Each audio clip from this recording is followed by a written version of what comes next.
Alright, here's the thing. I'm not in my original location because pretty soon I need to head off. And I saw this movie yesterday. I couldn't do it yesterday because my phone ran out of battery.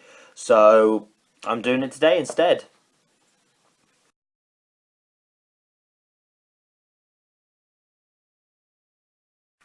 Hey guys, SuperBat257 here, and I'm going to be doing my blog on Bad Neighbours 2.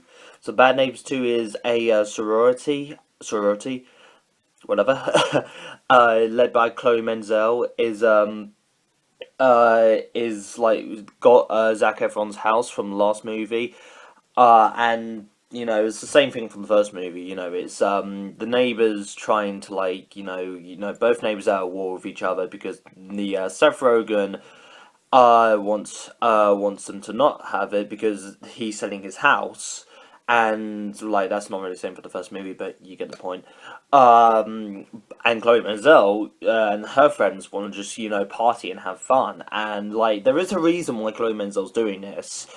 Like she feels like that there's like a sexual law or something like going along in the film. Like she feels like it's been sexual, so sororities have the right to party, and and honestly, I did enjoy the first one. The first one, I really enjoyed. I thought it was hilarious as hell. The airbag trick was the best bit of the first one.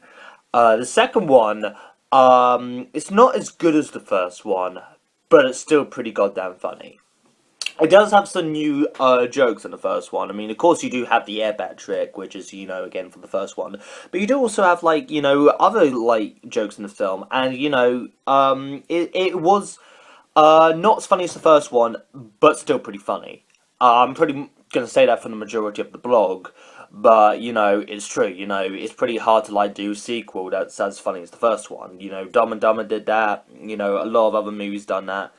But I'm gonna go into the actors. Seth Rogen is shows in this film why I love Seth Rogen. Seth Rogen is hilarious as hell. I love his other movies. I can't wait for Sausage Party. He was great in the film. But the guy that stole the show for me that I was more impressed was Zac Efron. Zac Efron really does prove that he has talent. And the trailer is kind of like false advertising for Zac Efron in the movie though, because he doesn't start off being on Seth Rogen's side. He actually starts off being like the manager of of the sorority that's Chloe Menzel's doing. And I think he was like great in the movie. He's trying, and like his character's even involving as well. Teddy's still like, he's still, he's still like, he wants to party and all that. He doesn't really know what to do with himself. So at the moment, all he can really do is like, parties, and that's great. Chloe Menzel was also another great thing about the film. She was she was fun, she was enjoyable, and you can see why she is doing this. She was really good in the film. Uh, there are some like this is like a problem with a lot of like Seth Rogen films that I managed to figure out is that going into the problems um is that nobody like not like I wouldn't like not like the only people that really seem like normal in the film are the main characters. I'm not even talking about Seth Rogen, Zac Efron, whoever's playing Seth Rogen's wife. I forget her name, but she was also really good in the film. And Chloe Menzel. Those are the only people that actually seem like normal people to me. Everyone else just seems like cartoons. That's mainly the problem I really have with like the first Bad Neighbours and this Bad Neighbours. Is that nobody really seems like a logical real person. Like there's this bit in the film where where Chloe Menzel and her sorority managed to get the bomb on Seth Rogen and well the elderly people, and we have like the neighbors who are buying a house deciding that they're not going to buy a house because the sorority comes in and they saw them taking their stuff. They were like, "Why didn't you stop them?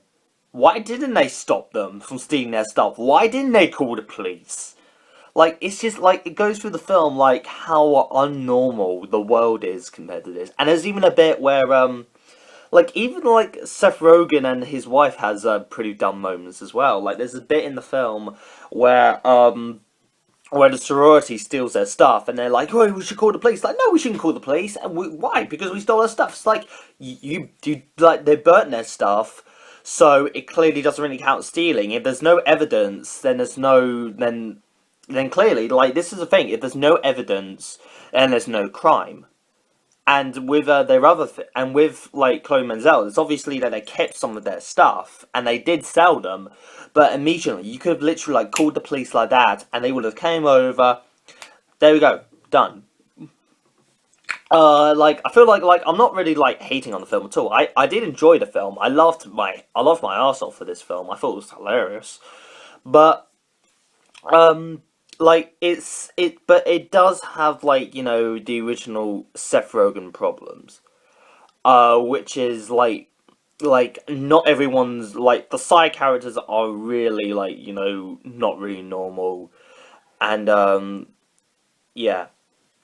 Anyway, that's my blog on Bad Neighbours. It was really funny.